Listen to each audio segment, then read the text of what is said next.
I'm standing with Senator Ted Cruz, and Senator Cruz, I think there was a moment during the selection process when your name came up in all of this, but we won't get to that.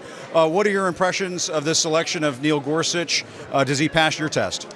Well, today was the most important decision President Trump has made in the first 2 weeks serving in office.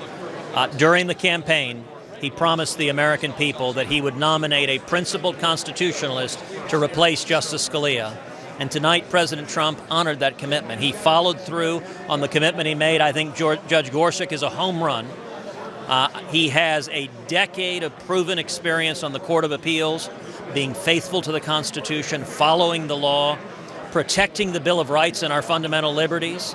And I think that record will yield a swift confirmation in the United States Senate. And you've seen the partisanship, the way it's been these last several days since President Trump took office. Is this something that Judge Gorsuch can overcome? You have Democrats holding up nominees across the president's cabinet picks. There is no doubt that the Democrats are engaged right now in unprecedented partisan obstruction. But I hope on the Supreme Court they will not engage in that practice. You know, a decade ago when Judge Gorsuch was named to the Court of Appeals, he was approved by voice vote, which means not a single Democrat spoke out in opposition to him. And I would suggest the Democrats should apply that same standard, should ask what's changed from a decade ago when they were willing to confirm him then to the Court of Appeals. It is possible that Democrats will choose to obstruct. There's some Senate Democrats who I think might be counted on to try to filibuster any Supreme Court nominee. And what happens at that point? Nuclear option comes into play?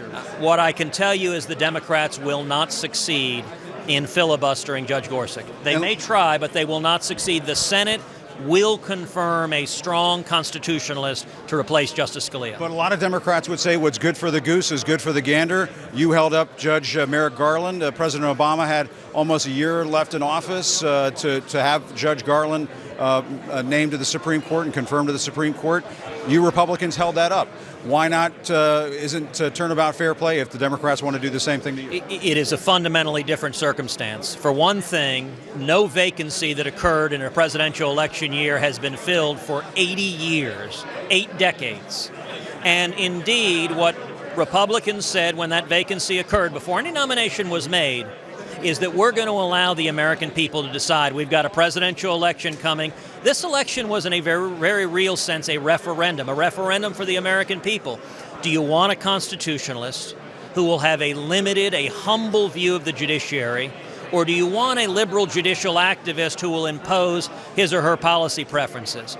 And we the people spoke. On Election Day in November, we the people spoke. And this issue, I believe, was a vital issue to President Trump defeating Hillary Clinton, and now, respecting the will of the people, it's incumbent on the Senate to advise and consent, and I believe we should confirm this very, very strong Supreme Court nominee. And if Judge Gorsuch becomes Justice Gorsuch, which cases would you like to see taken by this court as soon as possible? Well, I think we need justices who will be faithful to the law. There has been a pattern on the court of judges on the left using the judicial rove to impose their particular policy preferences. Now, as a conservative, I don't want to see someone doing that from the right. I want to see a judge that honors his or her oath, that says, I'm going to apply the law. You know, it was interesting, something Judge Gorsuch said in his remarks tonight. He said, a judge that is happy with the outcome of every decision he decides is probably a bad judge. That's exactly right. A judge's job is not to decide what policy do I like. A judge's job is very simple. Follow the law. If you don't like the policy, then you go to the elected legislature, you go to Congress, and you change the law. And that humility, I think, characterizes Judge Gorsuch's career, and I hope and believe will characterize his tenure on the Supreme Court. All right, Senator Cruz, after that hard-fought campaign with President Trump, some kind words there for the president's pick. Thank you very much, sir. We appreciate it. Wolf, we'll toss it back to you. All right, Jim, thanks very much. Joining us now from the White House North Lawn, Senator Mike Lee. He's a member of the Judiciary Committee. Senator, thanks